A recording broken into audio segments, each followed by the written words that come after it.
Citoyennes et citoyens, chers compatriotes, c'est en 1972 que l'Assemblée générale des Nations unies a déclaré le 5 juin comme Journée mondiale de l'environnement. La première célébration a eu lieu en 1974. Cette journée vise à promouvoir la sensibilisation et l'action pour la protection de l'environnement dans le monde entier.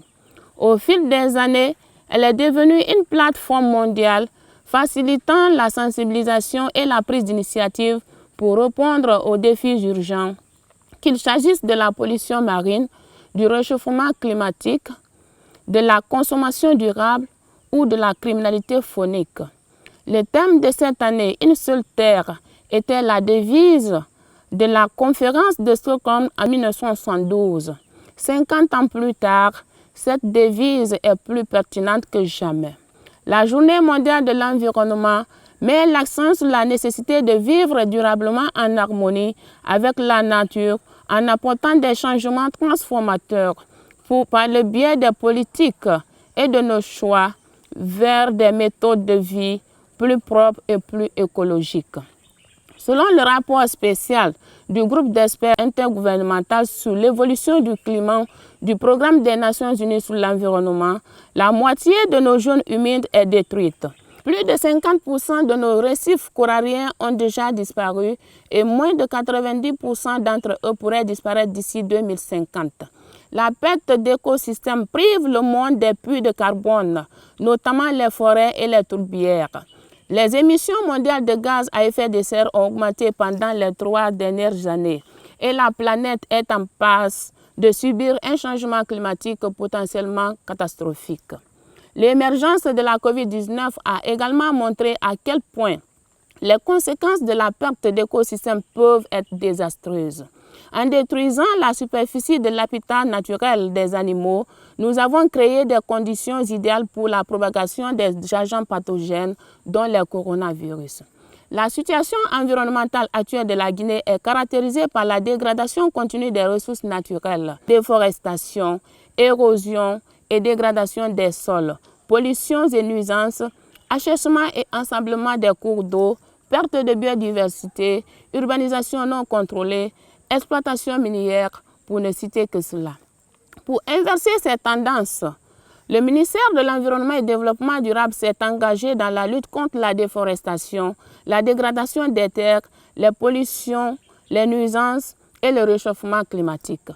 Ainsi, dans le cadre de la mise en œuvre de sa lettre de mission 2022, 3 plans d'aménagement et de gestion et un plan d'orientation et de gestion ont été élaborés et validés.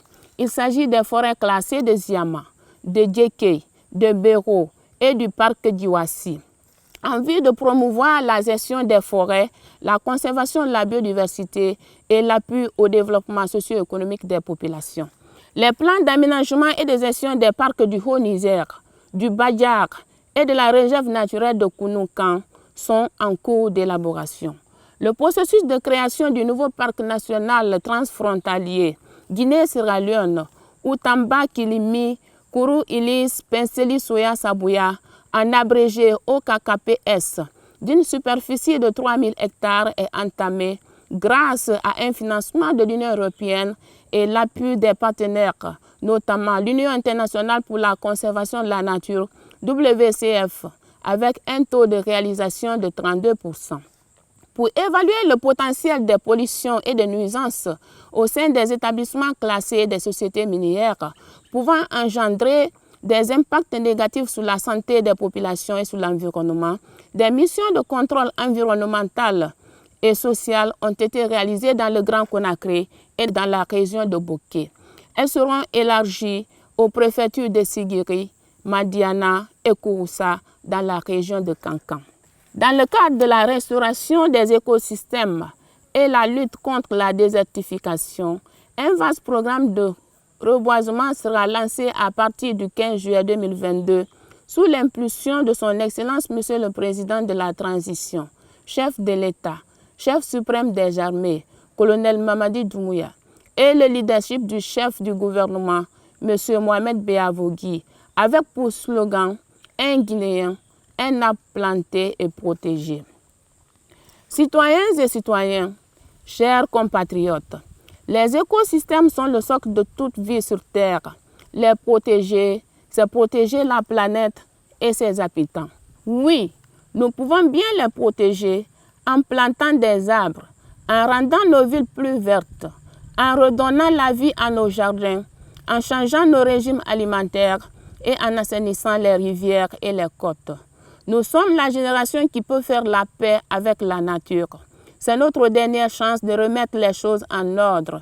Soyons actifs, pas anxieux. Soyons audacieux, pas timides. C'est notre moment, c'est votre moment.